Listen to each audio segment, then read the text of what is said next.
Hey everyone, Richard Metalfan here. Today we talk The Manticore and Other Horrors by Cradle of Filth. And as you can see, I also have the same shirt of the album artwork. But yeah, let's dive right into this album.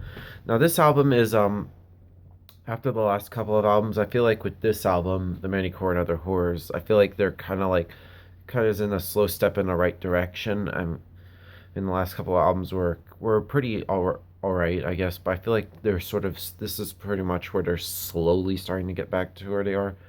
And this is the first album where there's only like three members in the band. Where there's Danny Filth, and this is sadly the last album with Paul Allender since after this album he left the band again. And Martin, the drummer, and their bass player, I forgot his name, left the band. So playing bass on this album is Daniel Firth, and he does a pretty good job with the bass playing. And yeah, this album, it's like I said, it's a slow step in the right direction, kind of similar to what Cradle Filth is best known for doing. I mean, they kind of changed their style throughout the years. To describe them honestly, I feel like they're keep being pigeonholed. Like obviously they're extreme metal or kind of mixture of extreme metal, gothic metal, and black metal, kind of like a mixture of the three. I just call them just gothic black metal or so. But yeah, let's just dive into this album. The album starts off with a little 2 minute instrumental called "The Unveiling of O," which is just kind of has a little bit of a Castlevania-ish orchestra vibe to it. It's good, and then it leads into "The Abhorrent," which the beginning kind of sounds very black metal-ish, and it just but the screams from Danny Filth. I mean, his screaming is kind of good, kind of like sometimes it like most of the time it's good, and there's just a few times where it's just not hand up to par. For me, this his screaming, like especially his highs, are just kind of bland. But yeah, then we get to For Your Vulgar Delectation, which I remember first hearing this song when this album first came out in 2012, and I actually kind of like it. It sounds very thrash like. Pretty much one of my favorite songs off this album. It's really good. Then we get to Elliptis, which kind of has a little bit of a moody sorry, can't speak today. A moody church organ intro, and just some very impressive vocals. Like Danny kind of experiments with that type of vocals in there. It's pretty good, interesting. Then we get to Manticore, which this song has a little bit sounds a little bit proggy. It's one of the longer songs off this album. It's almost 6 minutes long. I kind of think it's pretty interesting, if I do say so myself.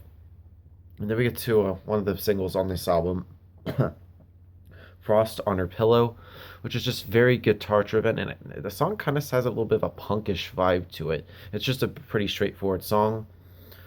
And Huge Onyx Wings Beyond Despair. It just kind of a bit of a darker song. It just has a bit of an intense song, if I do say so myself. Then we get to a Pallid Reflection, which this song kind of has a little bit of an old school metal feel. Kind of sounds like something from like Iron Maiden or so, a little bit musically. It's pretty interesting.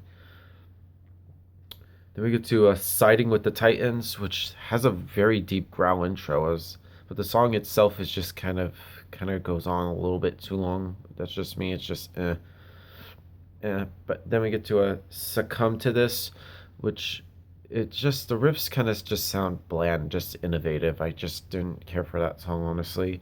Then we get to Nightmares of an Ether Drinker, which has a bit of another thrashier type song. It has a bit of a thrash metal type vibe to it. It's pretty good. All right.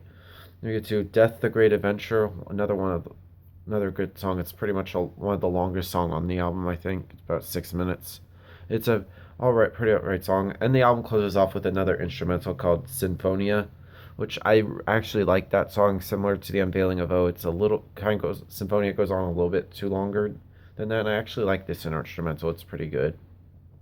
Now overall, the Manticore and Other Horrors by Cradle of Filth. It's a pretty good album. I mean, it's like I said, it's kind of like a slowly step into the right direction. And with their next album, and obviously I reviewed their new album, The Hammer of the Witches, a while ago, back when it first came out.